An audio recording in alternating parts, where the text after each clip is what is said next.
crossing an ocean, I guess. So it's a big bucket list item, I think, for a lot of people. Yeah. And we've now lived on the boat since April, and it's our home, so we don't know any better anymore. Excited, can't wait to go actually. But it was definitely like, wow, you're out in the middle of the ocean. You're taking a shower with 5,000 meters of water underneath you, and you're, 10 days away from land. It's pretty magical. I think people on land maybe don't understand, but I think it's really, you have to do it almost to understand what it's like, and I think it's really... It was a special moment, yeah. So much adrenaline.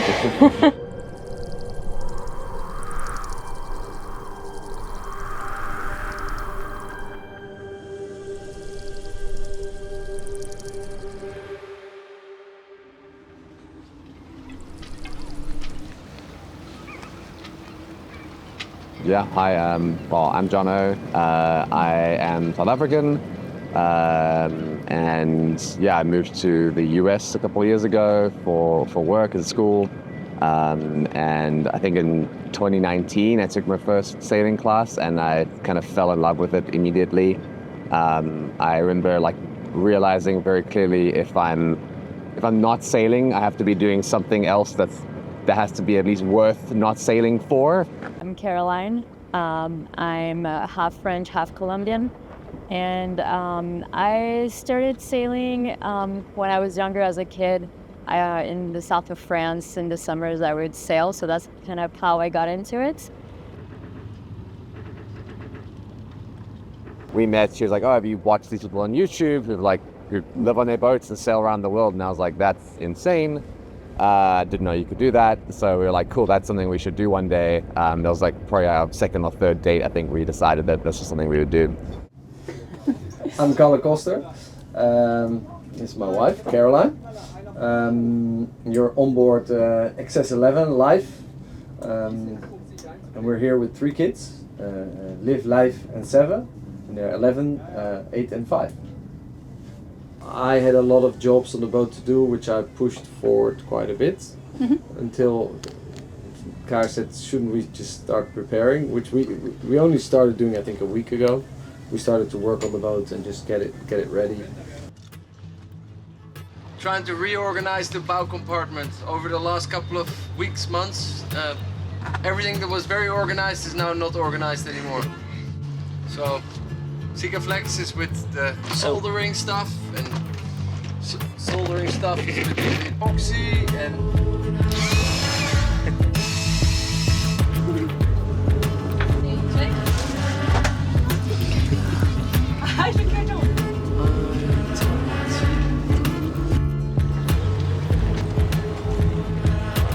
What surprised me the most for the preparation was the groceries.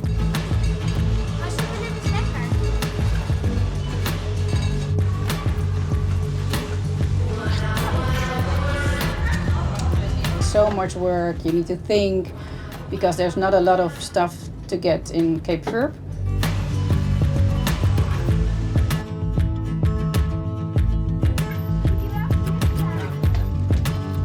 So you need to really think for 28 days living on a boat. So you need to get all the dry stuff over here in Las Palmas. And you can get fresh fruit over there, but you have to search for special things. So it was a lot of thinking for me.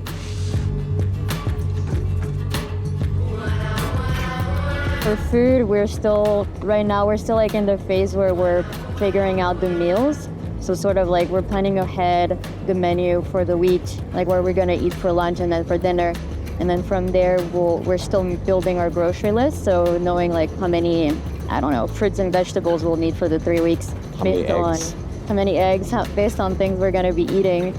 So that's how we're planning it right now. So we're just going through our menu and then putting out the ingredients, and then we're building that. And I think next week we're just gonna go into the stores and start buying first everything that's the dry goods, so canned and things like that you can buy ahead. And then everything that's more like fresh vegetables and cheese and all of those, we'll buy that maybe like 2 days before leaving or 3 days before leaving. For the Ark, they have a really long list of all the safety equipment that you need. It's pretty extensive. So those are things that we're still trying to put together. The safety pump you're building. Yeah, we have to build an emergency crash pump in case we get an intrusion in the hull. So I'm making that right now. I'd like to see what we can get out of the boat without risking anything. So for sure, I'll try to push her, but not if it is not nice for the family or if it's any danger to the boat. So mostly just a lot of boat stuff. So we do like 9 to 3 every day boat things, and then we do 3 to midnight work things. So it's intense, but busy schedule, but we're doing it. So yeah, that's what counts. We're making it work. Yeah. Hello. You're working? So working on board, it's been honestly a lot easier than I thought it was going to be. The boat is comfortable. It's stable. So even on calls, I don't think people see that we're out, that we're moving at all. So yeah. I think it's been surprising, like how easy it's been for sure. We have a nice office set up in the owner's hull. So there's a desk there in the XS14, and we have a monitor there, a webcam, mouse and keyboard. It looks just like a real office. But I've been doing job interviews, like interviewing people for positions at our company from the boat, and they have no idea that I'm on a boat and interviewing them, and they're like doing a big stressful job interview, and I'm doing it from our boat, and it's been like you can't tell the difference.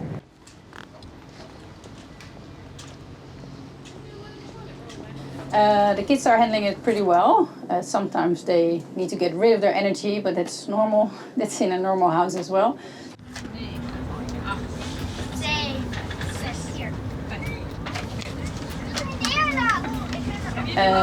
They go to the kids club every day, so they can play with their friends. And in here they have some quiet times, and they know that they need to be relaxed to get us prepared for the trip. Which almost always happens.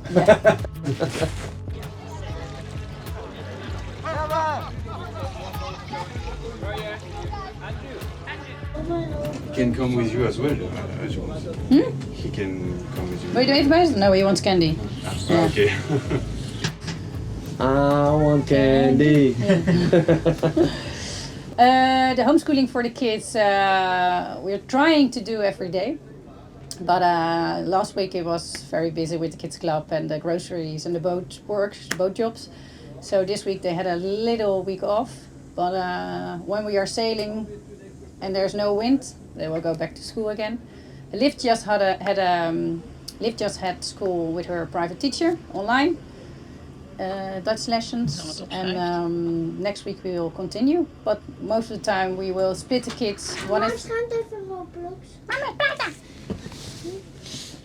Heb ik niet, ik heb geen telefoon hier. Most of the time we separate the kids. So one is studying outside, one inside above, and one is downstairs in the master bedroom. And they can all do different things at the same time on their own level. And we try to help them. And if we can't figure it out, we'll ask ChatGPT, because you forget a lot of things you learn in primary school. Some things are so normal that they still have to learn that thought process. And then you need to think about how did I actually learn that, which is actually quite fun to do. Okay. Hello. Hello. And this is one of the struggles as well in life, that the kids are really addicted to screens, and you really try to minimize it. But on days like this, that's actually quite hard, because you just go, okay, have it, because then we can keep going. Yeah. Which is not good parenting, but it works for now. It But is. hey, for the next 2 weeks, they're not going to have any internet, so they'll be off it again. Yep. Hopefully. Cool.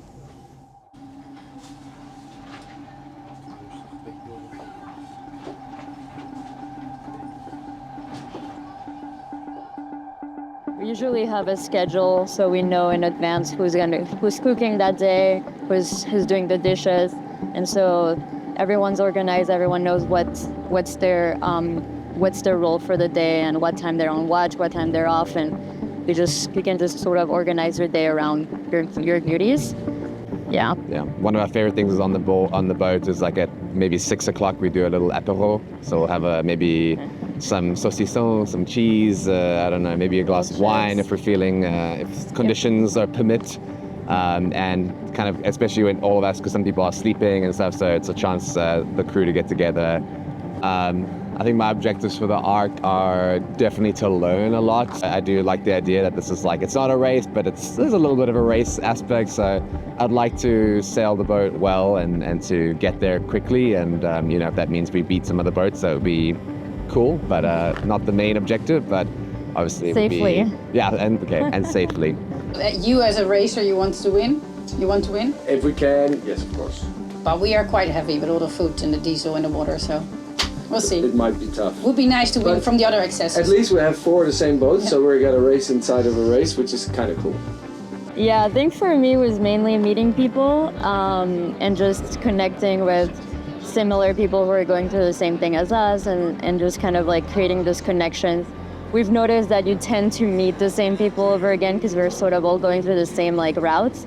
And every time it's so nice when you go and run into someone you've already seen before. And so I think for me it was more of that, the social aspect of it and the community. Yeah, I think that was more, I guess, my objectives. Yeah.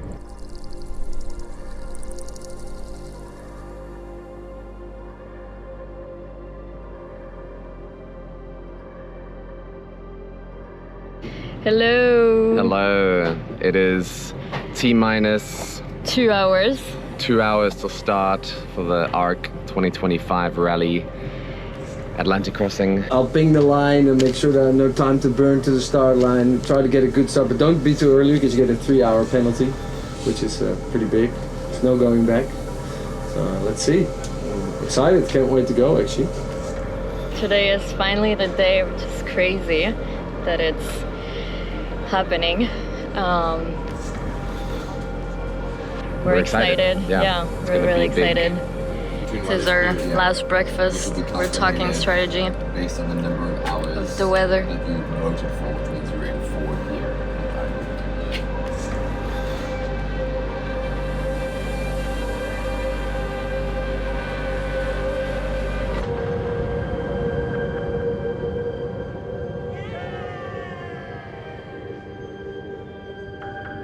We're all ready. Can't believe we made it work. Good job, you. Good job. But yeah, super excited.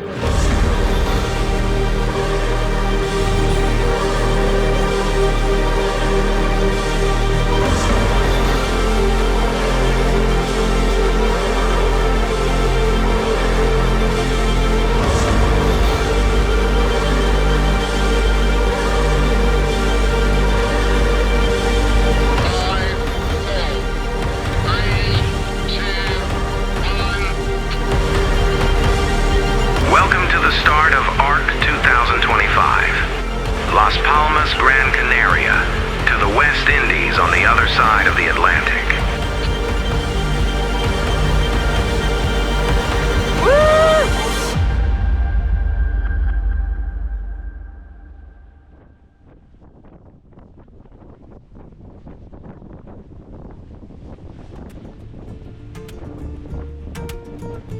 But it was definitely like, wow, you're out in the middle of the ocean. I don't know, you're taking a shower with 5,000 meters of water underneath you, and you're,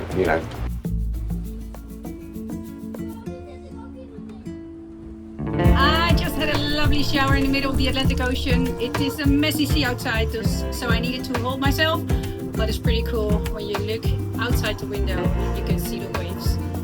I'm ready for a new day. 10 days away from land. It's really, it's pretty magical. When you think about it, when you're like out there and you're thinking like, wow, we're here in the ocean, like there's no one else around. Yeah. It was really cool. Like it was really amazing. I also was a bit more worried about, if the conditions got really bad, but that didn't happen, so that was nice as well.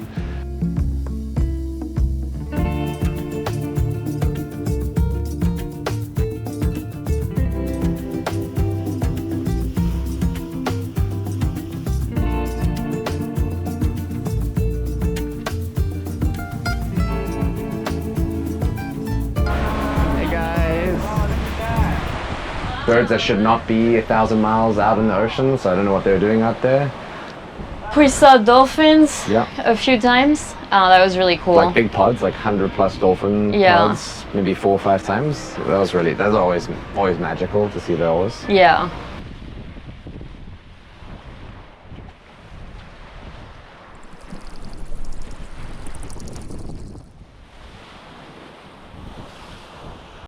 But I think the rhythm and getting into our watch schedule and stuff took like maybe 3 or 4 days, and then it felt. And then honestly, I think we almost forgot what it was like to live on land. We were just in our routine, like living our life on the ocean, and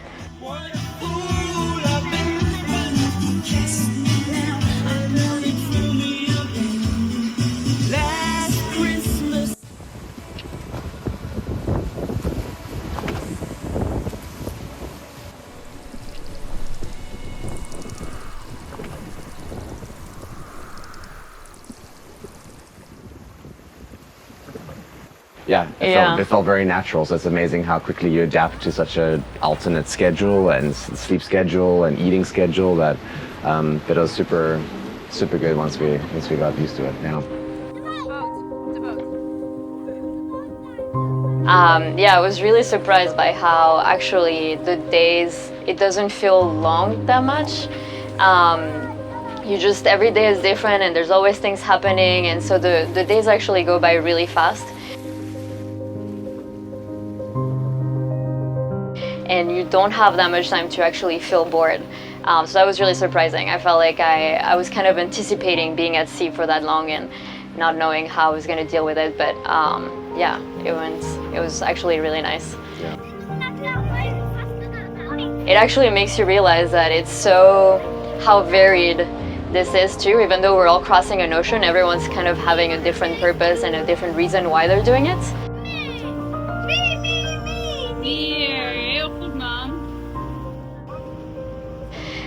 And also because everyone's different ages, everyone's kind of in a different stage in their life.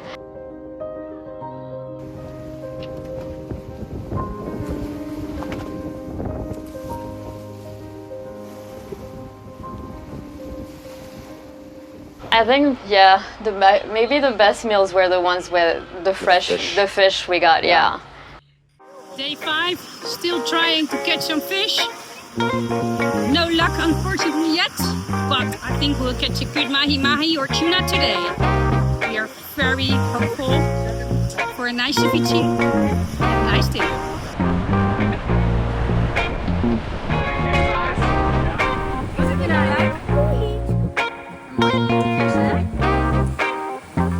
And just the fact of catching the fish and eating it right away. But all the mahi-mahi we caught, we caught a lot of those. Made ceviche with it too, that was so good. Ceviche, all cooked with like garlic and lemon, it was amazing. Or in a curry. We did a curry with the fish. So yeah, I think anything that had fish in it was pretty great.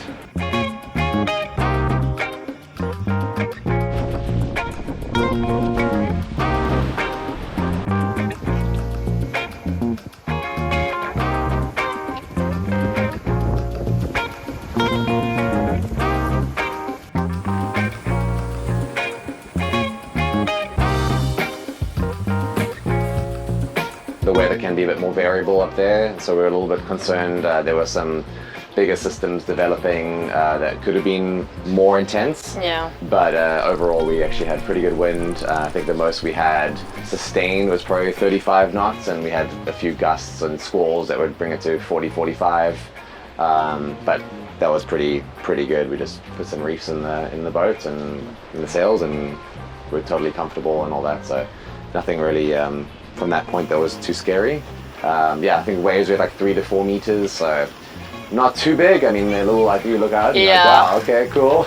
Now the first day is intimidating, and then you get used to it.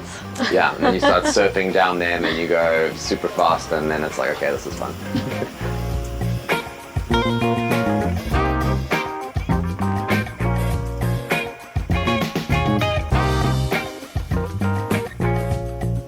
It was windy, 25 knots, and there was lightning on the horizon all night. We put on a second reef just to be safe and sure, and the boat feels a bit more balanced.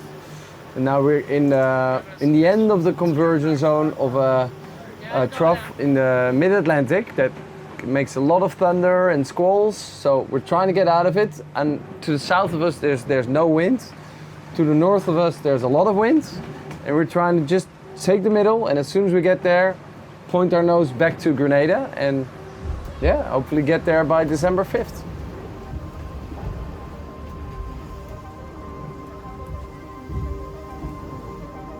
I think the biggest thing that happened was we lost the code 0. It fell in the water. Yeah. The halyard attachment came off the mast at about 4 in the morning on Kara's watch.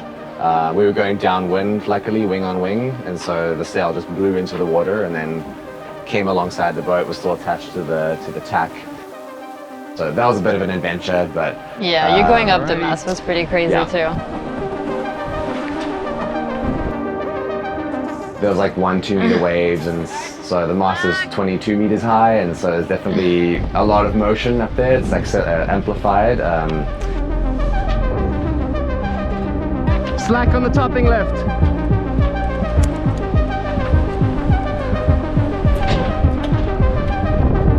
So it was a little scary, but it was also part of the adventure. Makes it more fun.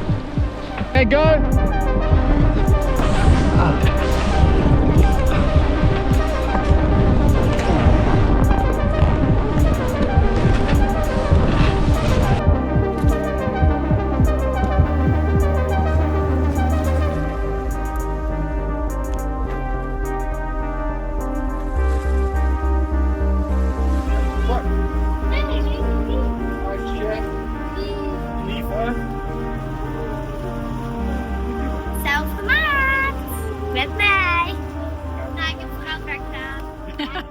So it's 12 right now, and every day at 12 we mark our position on the map so we can track where we are and the progress.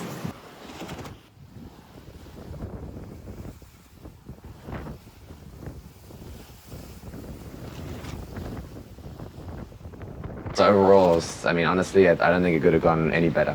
It was as good as it could be. So great first crossing for us.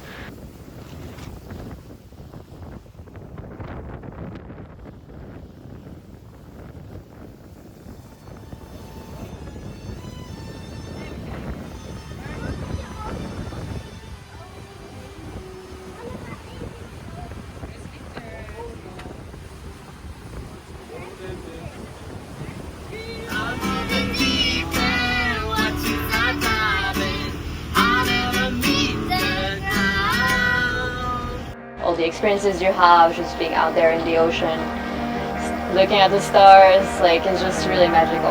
Yeah. If I was to do it again, I would probably just tell myself like actually enjoy those moments of just like having nothing to do and just sit and watch like the horizon.